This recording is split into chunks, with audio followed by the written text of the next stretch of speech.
मैं पढ़ने के लिए वृंदावन आया था। हमारी जन्मभूमि तो जबलपुर के पास रेउंझा ग्राम है, वहाँ की है। परंतु जब मैं पढ़ने वृंदावन आया तो उस समय मैं पढ़ने आया था। मेरे साथ के जो बच्चे थे, अधिकाधिक बच्चे, वह क्रिकेट खेलते थे।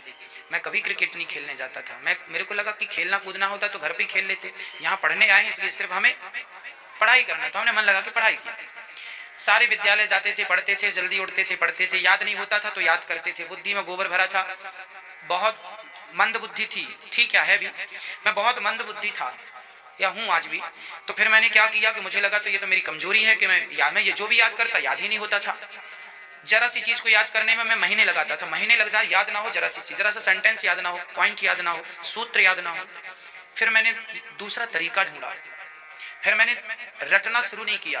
मेरे को लगा कि शायद मैं गलत हूँ, मैं रट रहा हूँ, ये ठीक नहीं है। मुझे रटंत विद्या नहीं चाहिए, मैं समझ समझ के पढ़ूं। फिर मैंने समझ समझ के पढ़ा। फिर मैं जो पढ़ के स्कूल से आता था मैं उसका रिवीजन करने लगा। एक बार नहीं, दो बार नहीं, जो मैं पढ़ के आता मैं सबको बताने लगा कि देखो आज मैंने ये पढ़ा है, आज मैंने ये पढ़ा। सबको बताने से, सबको सुनाने से वो चीज याद होती गई, याद होती गई, होती गई, होती गई। फिर मेरी जो आदत थी भूलने की वो खत्म हो गई, क्योंकि मैंने उसका रिवीजन ज्यादा करना शुरू कर दिया। हमारे यहाँ एक बात है कि किसी एक सूत्र को, एक श्लोक को आप 100 बार बोल दीजिए, याद हो जाएगा। किसी एक सूत्र को, एक श्लोक को कितनी बार बोल दीजिए? 100 बार बोल दीजिए, तो वो ऐसा याद होगा कि फिर कभी इस जन्म में आपको भूलेगा। हाँ, तो कोई भी चीज याद करने के लिए उसको समझ लो, उसके आगे पीछे का अर्थ क्या है, और समझ करके उसे 100 बार बोल दीजिए। तो जो भी पढ़िए वो पढ़ पढ़ के, ज्यादा पढ़ लिया वो अच्छा नहीं है, ज्यादा पढ़ लिया अच्छा नहीं।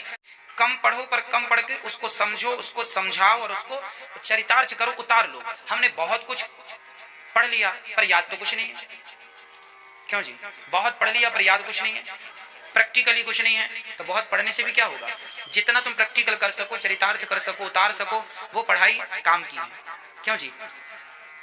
वही ना काम पे आती है। कहावत कहते हैं ना, विद्या कंठ की और पैसा गंठ का, दो ही काम आता है। हमारे बैंक में हजारों रुपए रखे हैं, घर पे रखे हैं, पर वर्तमान में हमारे पास कुछ भी नहीं है। तो वर्तमान में कुछ नहीं है तो काम तो वर्तमान में होने से ही होगा ना। भाई बैंक में अब रात को जरूरत पड़ गई 2000 रुपए की और बैंक में पैसा है, तो भाई बैंक का पैसा अभी तो काम नहीं देगा, अभी तो जो जेब में है वही काम देगा। आप रास्ता भटक गए हैं और आपके पास 50 रुपए भी नहीं है, और भले आप करोड़पति हैं, वो पैसे बिल्कुल नहीं है, तो वो रोटी भी नहीं नसीब होगी। क्यों जी? कहने का अर्थ ये है कि जो विद्या कंठ की है, जो रुपया कंठ का है, वही काम करता है। तो विद्या वही है जो आपके कंठ में है, मतलब जो याद है। रट्टू तोता नहीं। आज हमारे देश के बहुत सारे नेता होते हैं, वो सेंटेंस लिख लेते हैं, कागज में पढ़ लेते हैं, हाँ हाँ हाँ हाँ हाँ,